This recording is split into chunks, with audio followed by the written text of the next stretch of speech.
Hello YouTubers and content creators. In today's video we're going to be showing you a new feature on YouTube. As you may know, in your videos we have this fancy little feature called timestamps. If you go to your video, go to show more, you can click the timestamps in the description and it will bring you directly to that spot in the video. YouTube just added a new feature that enhances that.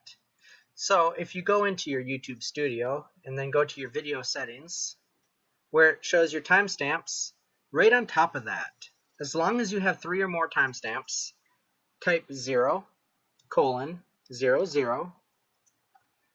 save your video, go back to your video, and refresh it.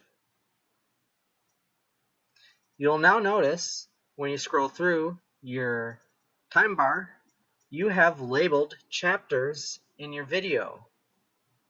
A lot more efficient than timestamps, and definitely going to enhance your channel. If this helped you, please be sure to hit that subscribe button and like the video. I also wouldn't mind a few shares on this one. Have a great day, guys.